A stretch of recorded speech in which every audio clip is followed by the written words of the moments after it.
Hello, ladies. I usually say boys and girls, but I don't think there's many boys. Maybe some of your husbands. I'll stay with boys and girls. It's your Granny D, and we have today Doll's Chickens, or Charles Dickens. If y'all have ever read any of Roald Dahl's books, Roald, and his last name's Dahl, a Norwegian writer who died in the early 90s, and I hate it. I used to read all of, I know I've told y'all this before. If you've been with me a while, when I taught fourth grade, I used to read all of his stories, and he would always refer to Charles Dickens as Doll's, well, he didn't always. In his book, the BFG stands for Big Friendly Giant, who has a language all his own. That's a great book. It's a good children's book, but I love it too. I always loved reading. All of his books are good. He did Matilda. He did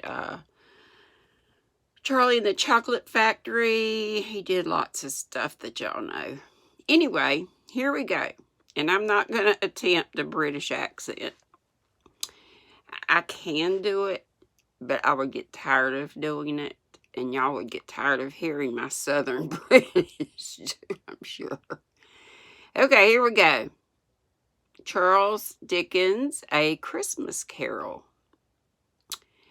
And he says at the beginning, "Now, I have endeavored in this ghostly little book to raise the ghost of an idea which shall not put my readers out of humor with themselves, with each other, with the season, or with me.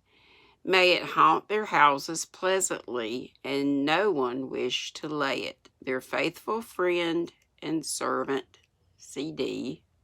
for Charles Dickens. That's December 1843.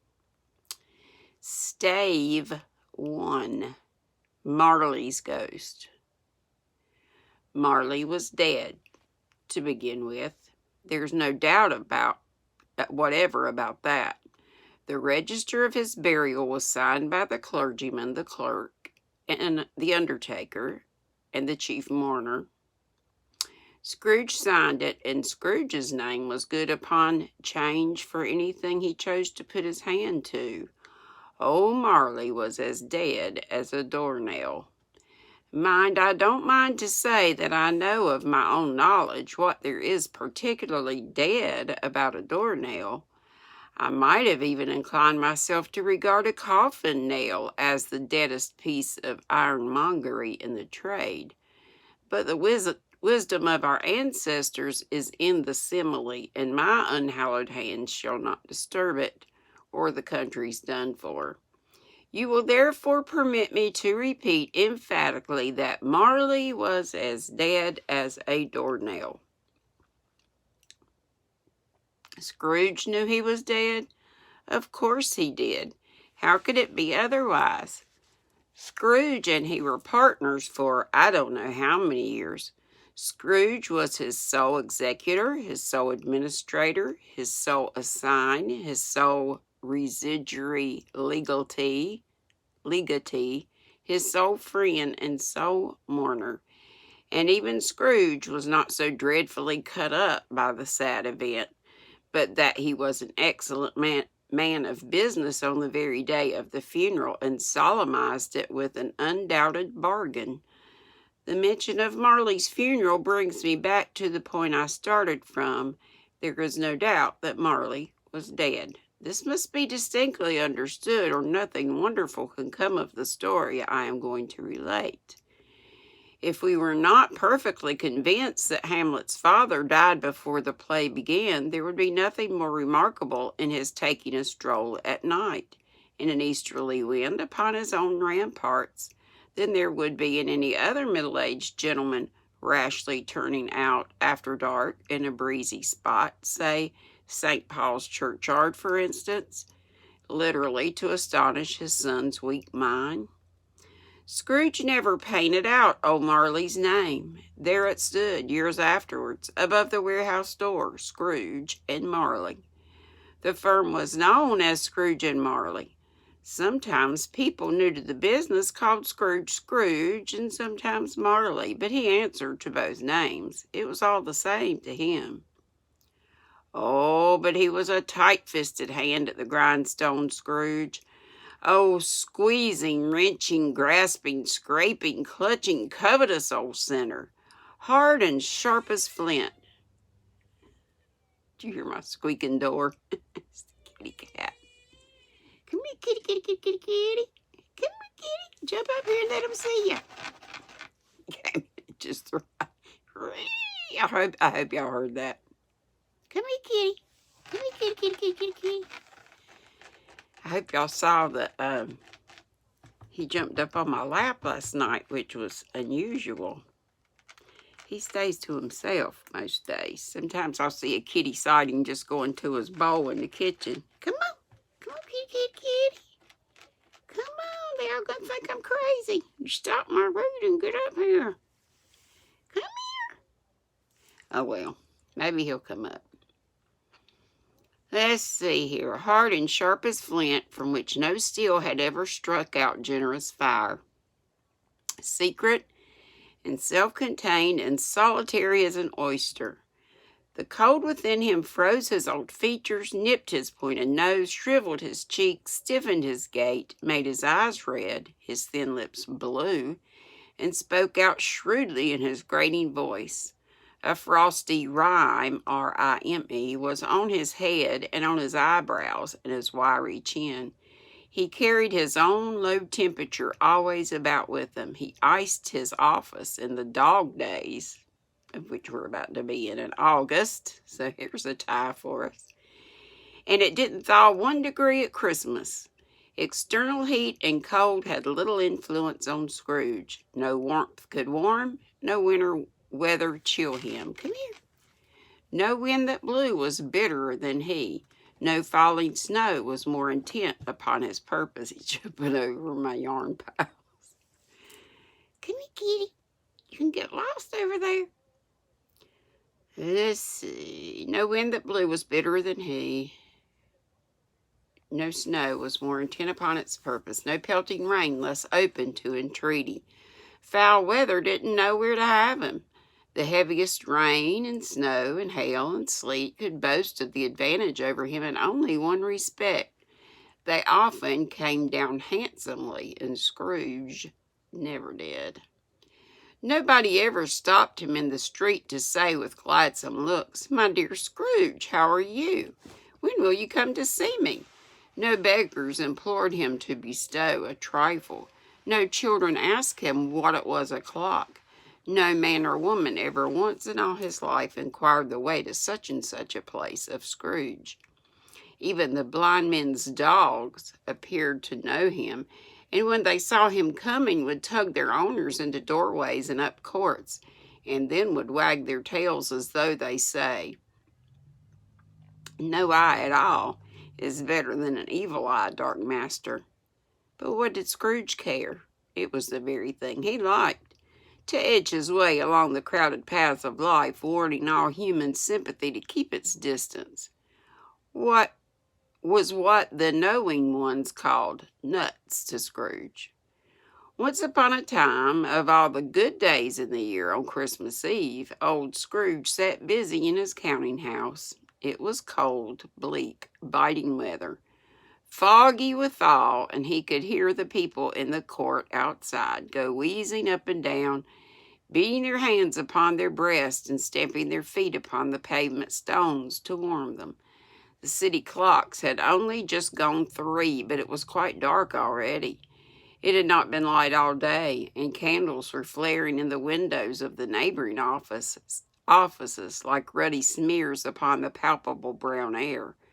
The fog came pouring in at every chink and keyhole, and was so dense without that although the court was of the narrowest, the houses opposite were mere phantoms. To see the dingy cloud come drooping down, obscuring everything, one might have thought that nature lived hard by and was brewing on a large scale. The door of Scrooge's counting house was open that he might keep his eye keep his eye upon his clerk, who, in a dismal little cell beyond, a sort of tank, was copying letters. Scrooge had a very small fire, but the clerk's fire was so much smaller that it looked like one coal. But he couldn't replenish it, for Scrooge kept the coal box in his own room, and so surely as the clerk came in with the shovel, the master predicted that it would be necessary for them to part. Wherefore the clerk put on his white comforter and tried to warm himself at the candle, in which effort, not being a man of strong imagination, he failed. "A Merry Christmas, Uncle! God save you!" cried a cheerful voice. It was the voice of Scrooge's nephew, who came upon him so quickly that this was the first intimidation he had of his approach. "Bah!" said Scrooge. "Humbug!" He had so heated himself with rapid walking in the fog and frost, this nephew of Scrooge's, that he was all in a glow. His face was ruddy and handsome, his eyes sparkled, and his breath smoking again. "Christmas, a humbug, Uncle," said Scrooge's nephew. "You don't mean that, I'm sure." "I do," said Scrooge. "Merry Christmas. What right have you to be merry? What reason have you to be merry? You're poor enough." "Come, then," returned the nephew gaily. "What right have you to be dismal? What right have you to be morose? You're rich enough." Scrooge, having no better way to answer, ready on the spur of the moment, said "Bah!" again, and followed it up with "Humbug." "Don't be cross, Uncle," said the nephew. "What else can I be," returned the uncle, "when I live in such a world of fools as this?"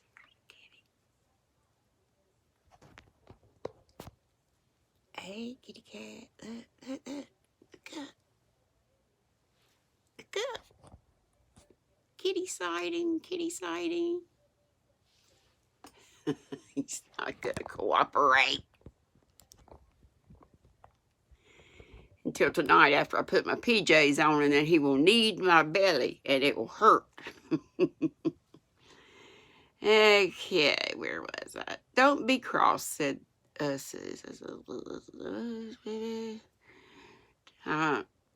"Don't be cross, Uncle," said the nephew. "What else can I be," returned the uncle, "when I live in such a world of fools as this? Merry Christmas!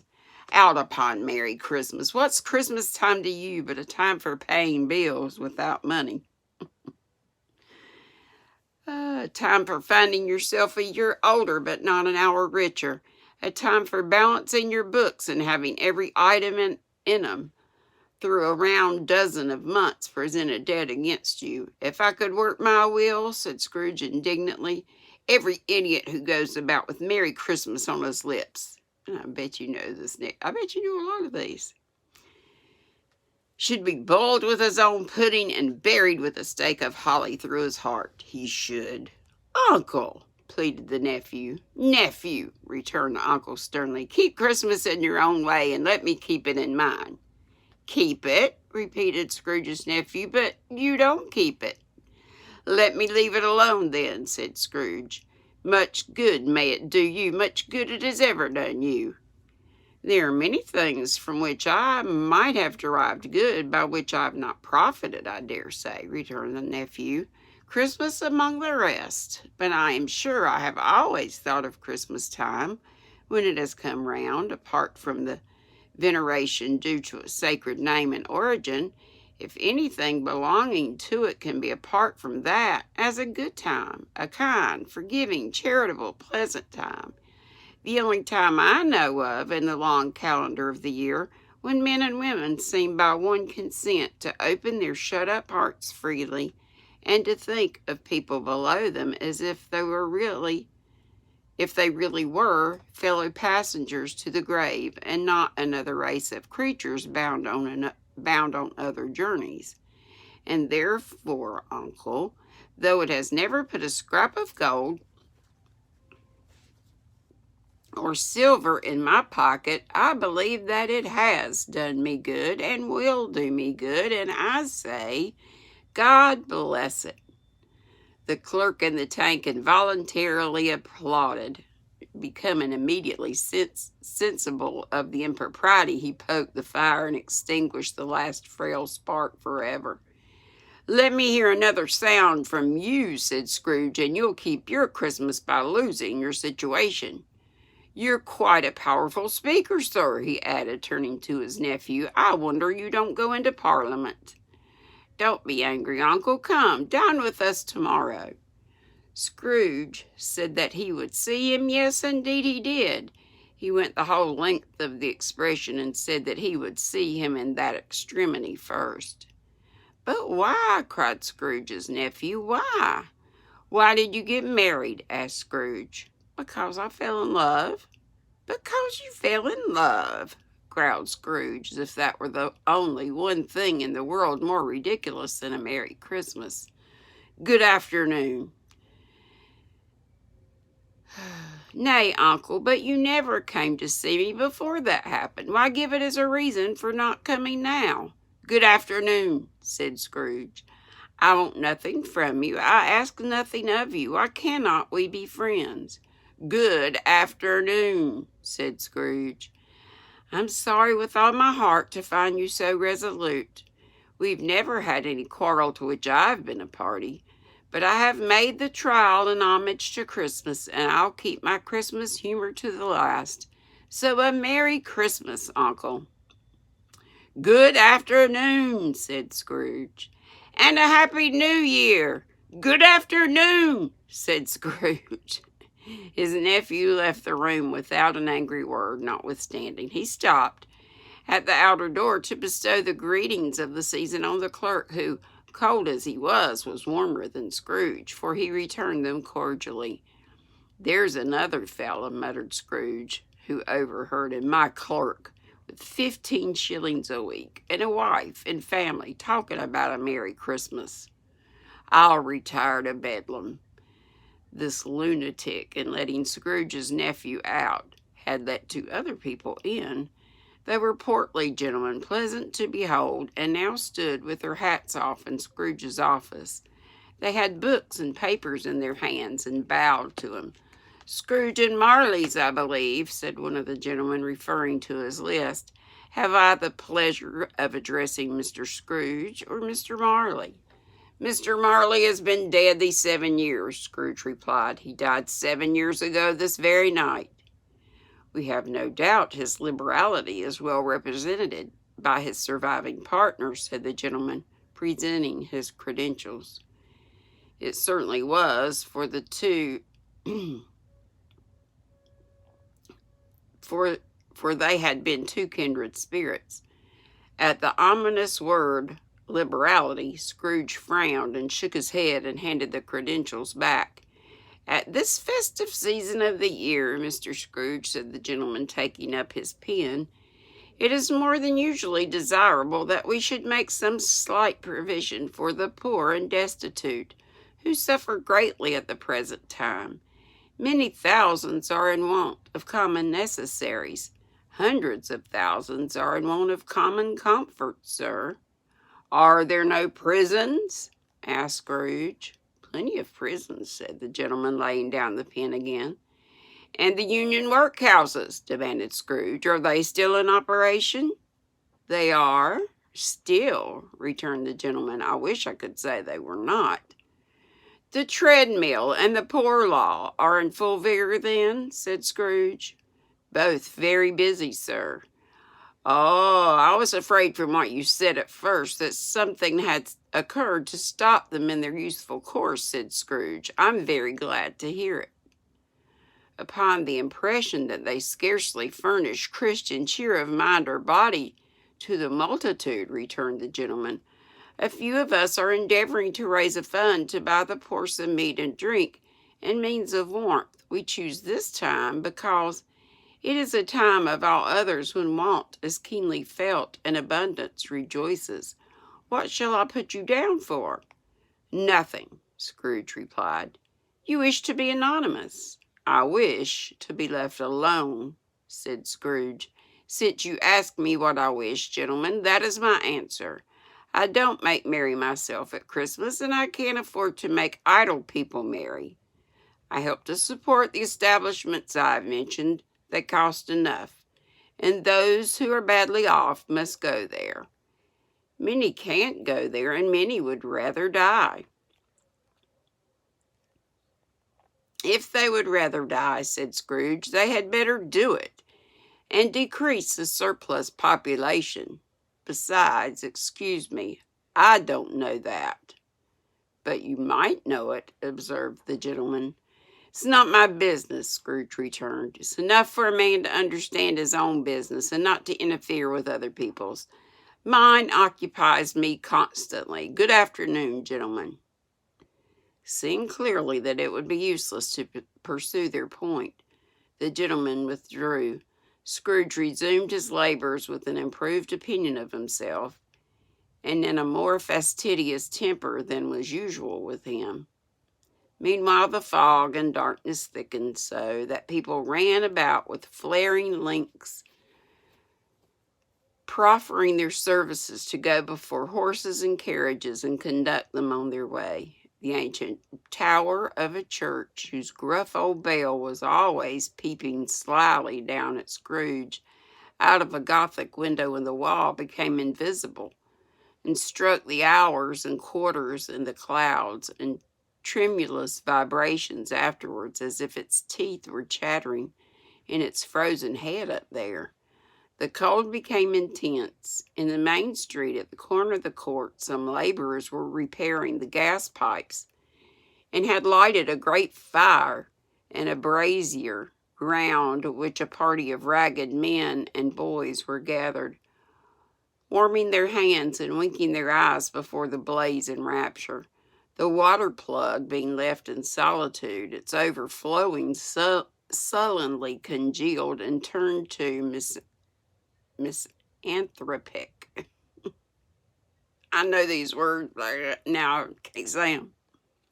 Ice. The brightness of the shops, where holly sprigs and berries crackled in the lamp heat of the windows, made pale faces ruddy as they passed. Poulterers' and grocers' trades became a splendid joke, a glorious pageant, with which it was next to impossible to believe that such dull principles as bargain and sale had anything to do.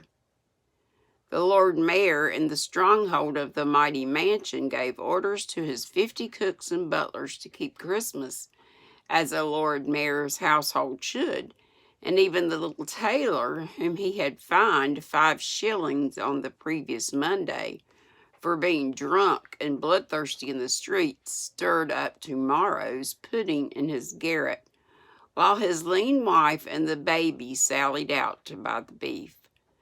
Foggier yet and colder, piercing, searching, biting cold.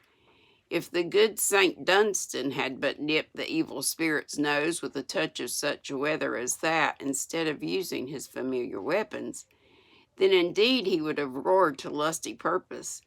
The owner of one scant young nose, gnawed and mumbled by the hungry cold as bones are gnawed by dogs, stooped down at Scrooge's keyhole to regale him with a Christmas carol, but at the first sound of God bless you, merry gentlemen, let nothing you dismay, Scrooge seized the ruler with such energy of action, and the singer fled in terror, leaving the keyhole to the fog and even more congenial frost. At length the hour of shutting up the counting-house arrived. With an ill will, Scrooge dismounted from his stool and admitted the fact to the expectant clerk in the tank, who instantly snuffed his candle out and put on his hat. "You'll want all day tomorrow, I suppose," said Scrooge. "If quite convenient, sir." "It's not convenient," said Scrooge, "and it's not fair. If I was to stop half a crown for it, you'd think yourself ill-used, I'll be bound." The clerk smiled faintly. "And yet," said Scrooge, "you don't think me ill-used when I pay a day's wages for no work." The clerk observed that it was only once a year. "A poor excuse for picking a man's pocket every 25th of December," said Scrooge, buttoning his great coat to the chin. "But I suppose you must have the whole day. Be here all the earlier next morning." The clerk promised that he would, and Scrooge walked out with a growl. The office was closed in a twinkling, and the clerk, with the long ends of his white comforter dangling below his waist, for he boasted no greatcoat, went down a slide on Cornhill at the end of a lane of boys 20 times in honor of its being Christmas Eve, and then ran home to Camden Town as hard as he could pelt to play at Blindman's Buff. Not bluff. It says buff. I don't know if that's a mistake or not. Scrooge took his melancholy dinner in his usual melancholy tavern, and having read all the newspapers and beguiled the rest of the evening with his banker's book, went home to bed. He lived in chambers which had once belonged to his deceased partner. They were a gloomy suite of rooms in a lowering pile of building up a yard, where it had so little business to be that one could scarcely help fancying it must have run there when it was a young house, playing at hide-and-seek with other houses and forgotten the way out again. It was old enough now and dreary enough, for nobody lived in it but Scrooge, the other rooms being all let out as offices. The yard was so dark that even Scrooge, who knew its every stone, was fain to grope with his hands. The fog and frost so hung about the black old gateway of the house that it seemed as if the genius of the weather sat in mournful meditation on the threshold. Now, it is a fact that there was nothing at all particular about the knocker on the door, except it was very large. It is also a fact that Scrooge had seen it night and morning during his whole residence in that place. Also that Scrooge had as little of what is called fancy about him as any man in the city of London, even including, which is a bold word, the corporation, alderman, and livery.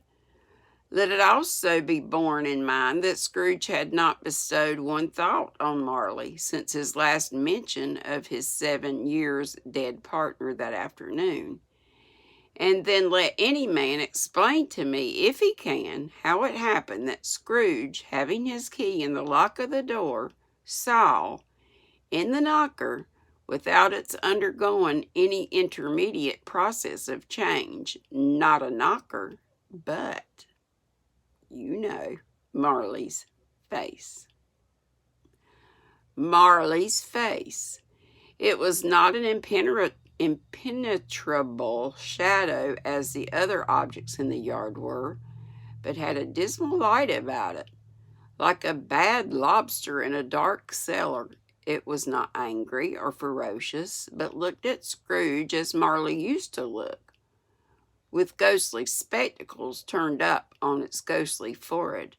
The air was curiously stirred as if by breath or hot air, and though the eyes were wide open, they were perfectly motionless. That and its livid color made it horrible, but its horror seemed to be, in spite of the face and beyond its control, rather than a part of its own expression. As Scrooge looked fixedly at this phenomenon, it was a knocker again. To say that he was not startled, or that his blood was not conscious of a terrible sensation to which it had been a stranger from infancy, would be untrue, but he put his hand upon the key he had relinquished, turned it sturdily, walked in, and lighted his candle. He did pause with a moment's irresolution before he shut the door, and he did look curiously behind it first, as if he half expected to be terrified with the sight of Marley's pigtails sticking out into the hall. But there was nothing on the back of the door, except the screws and nuts that held the knocker on. So he said, "Pooh, pooh," and closed it with a bang. The sound resounded through the house like thunder. Every room above and every cask in the wine merchant's cellars below appeared to have a separate peal of echoes of its own. Scrooge was not a man to be frightened by echoes. He fastened the door and walked across the hall and up the stairs, slowly too, trimming his candle as he went. You may talk vaguely about driving a coach and six up a good old flight of stairs or through a bad young Act of Parliament, but I mean to say you might have got a hearse up that staircase and taken it broadwise with the splinter bar towards the wall and the door towards the balustrades and done it easy. There was plenty of width for that, and room to spare, which is perhaps the reason why Scrooge thought he saw a locomotive hearse going on before him in the gloom. Half a dozen gas lamps out on the street wouldn't have lighted the entry too well, so you may suppose that it was pretty dark with Scrooge's dip. Up Scrooge went, not caring a button for that. Darkness is cheap, and Scrooge liked it. But before he shut his heavy door, he walked through his rooms to see that all was all right. He had just enough recollection of the face to desire to do that. Sitting room, bedroom, lumber room, not slumber, well, bedroom. All as they should be. Nobody under the table, nobody under the sofa, small fire in the grate, spoon and basin ready, and a little saucepan of gruel. Scrooge had a cold in his head upon the hob. Gruel upon the hob. Nobody under the bed, nobody in the closet, nobody in his dressing gown, which was hanging up in a suspicious attitude against the wall. Lumber room as usual. Old fire guard, old shoes, 2 fish baskets, washing stand on 3 legs, and a poker. Quite satisfied, he closed his door and locked himself in, double-locked himself in, which was not his custom.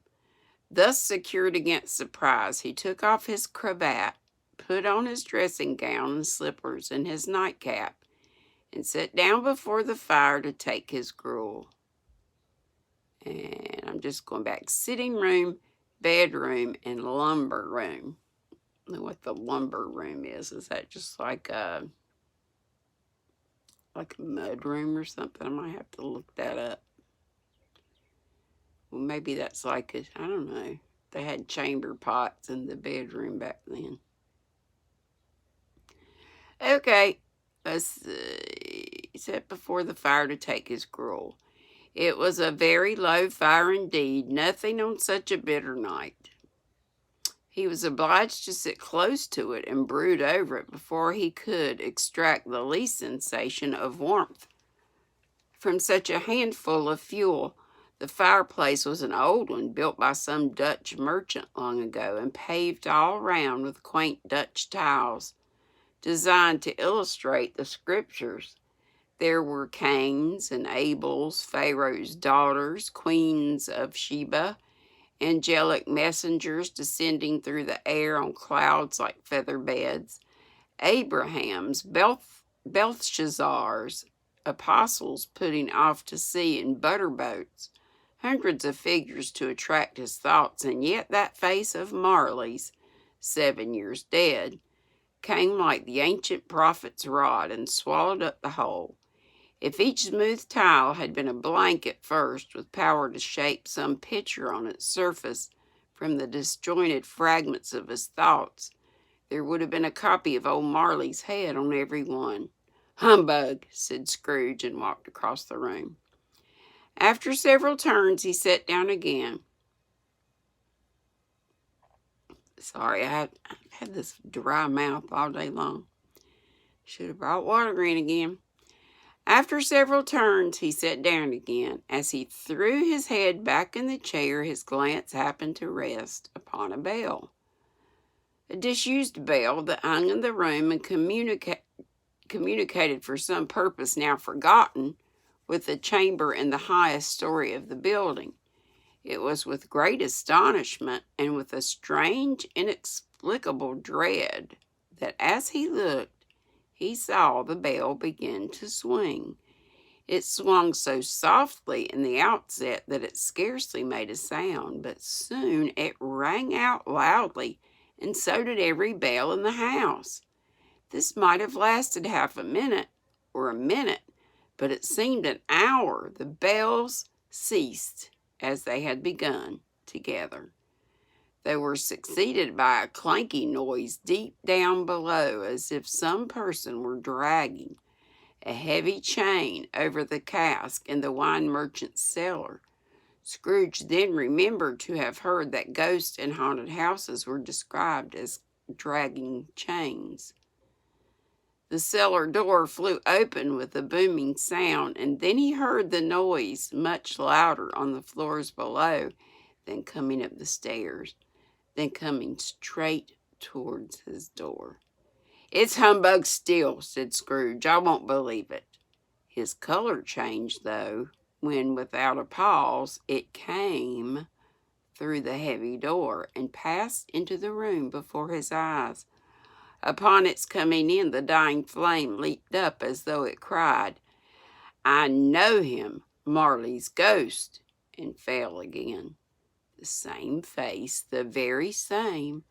Marley in his pigtail usual waistcoat, tight, and boots. The tassels on the latter bristling like his pigtail and his coat skirts, and the hair upon his head. The chain he drew was clasped about his middle.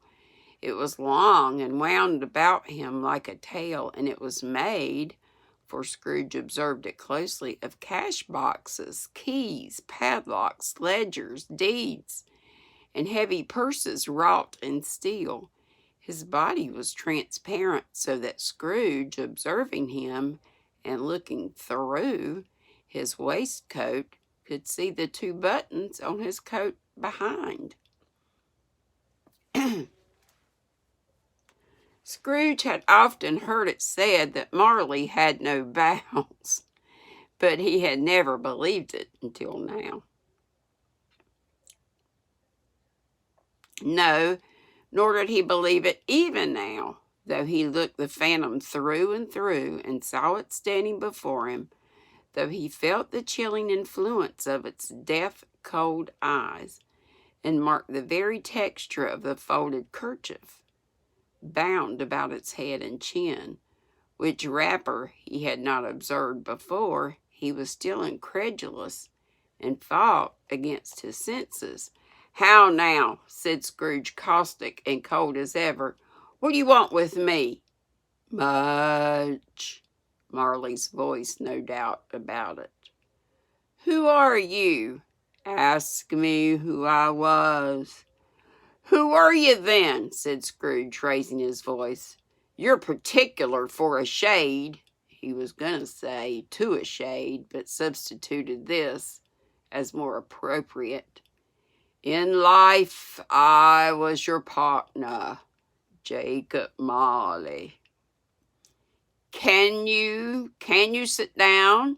asked Scrooge, looking doubtfully at him. "I can." "Do it, then." Scrooge asked the question because he didn't know whether a ghost so transparent might find himself in a condition to take a chair, and felt that in the event of its being impossible, it might involve the necessity of an embarrassing explanation. But the ghost sat on the opposite side of the fireplace, as if he were quite used to it. "You don't believe in me," observed the ghost. "I don't," said Scrooge. "What evidence would you have of my reality beyond that of your senses? Reality, excuse me." "I don't know," said Scrooge. "Why do you doubt your senses?" "Because," said Scrooge, "a little thing affects them. A slight disorder of the stomach makes them cheat. You may be an undigested bit of beef, a blot of mustard, a crumb of cheese, a fragment of underdone potato. There's more of gravy than of grave about you, whatever you are." Scrooge was not much in the habit of cracking jokes, nor did he feel in his heart by any means waggish then. The truth is that he tried to be smart as a means of distracting his own attention and keeping down his terror, for the specter's voice disturbed the very marrow in his bones. To sit staring at those fixed, glazed eyes in silence for a moment would play, Scrooge felt, the very deuce within him.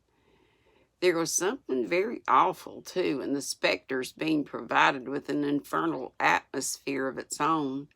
Scrooge could not feel it himself, but this was clearly the case, for though the ghost sat perfectly motionless, its hair and skirts and tassels were still agitated as by the hot vapor from an oven.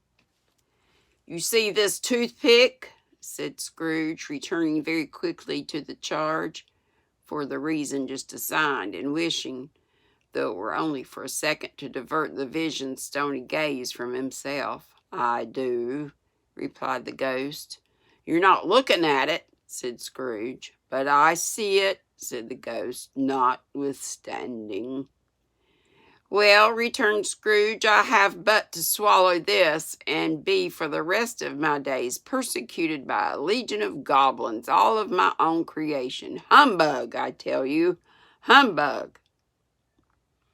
At this, the spirit raised a frightful cry and shook its chain with such a dismal and appalling noise that Scrooge held on tight to his own chair to save himself from falling in a swoon. But how much greater was his horror when the phantom, taking off the bandage round its head, as if it were too warm to wear indoors, its lower jaw dropped down upon its breast. If y'all seen the Disney version of this, of course you can have that in your mind's eye anyway, but I remember that part as being pretty scary for kids. I had taken the manager to see it, I believe. Scrooge fell upon his knees and clasped his hands before his face. "Mercy," he said, "dreadful apparition, why do you trouble me?" "Man of the worldly mind," replied the ghost, "do you believe in me or not?"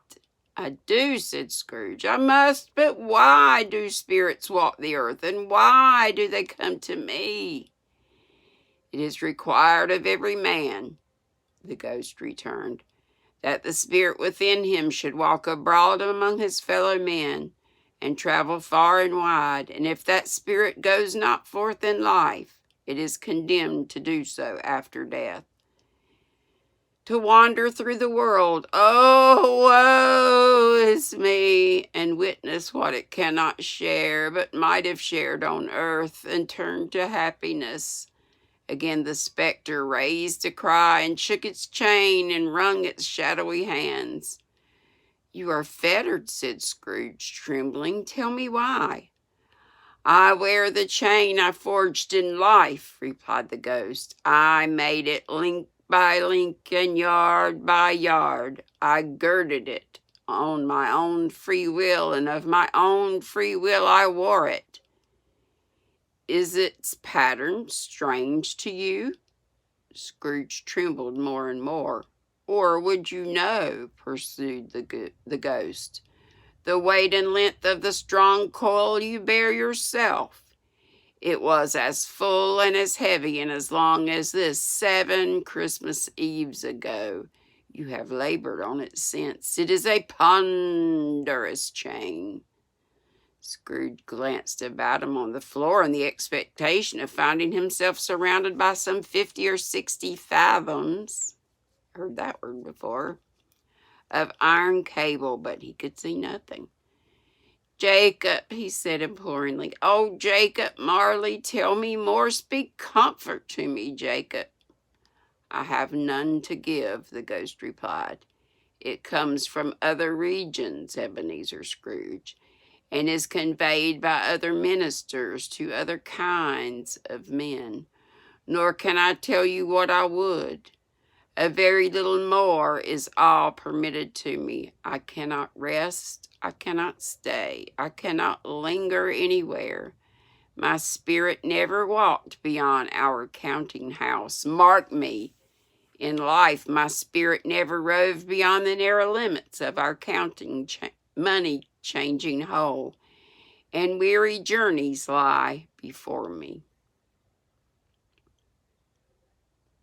It was habit with Scrooge, whenever he became thoughtful, to put his hands in his breeches pockets. Pondering on what the ghost had said, he did so now, but without lifting up his eyes or getting off his knees.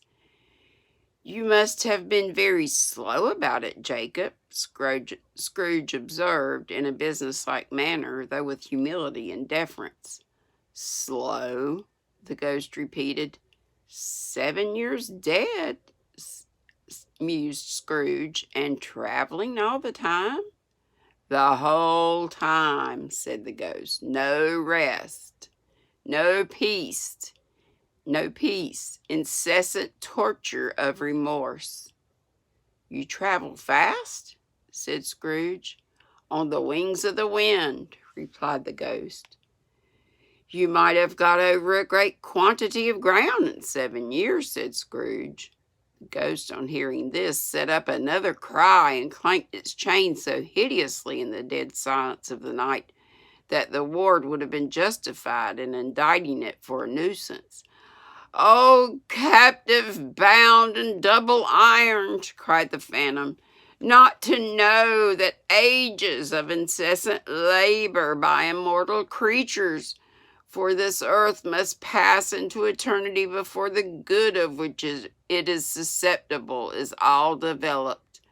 Not to know that any Christian spirit working kindly in its little sphere, whatever it may be, will find its mortal life too short for its vast means of usefulness.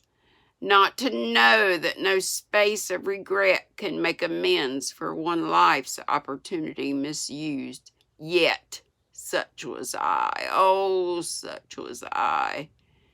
"But you were always a good man of business, Jacob," faltered Scrooge, who now began to apply this to himself. "Business!" cried the ghost, wringing its hands again.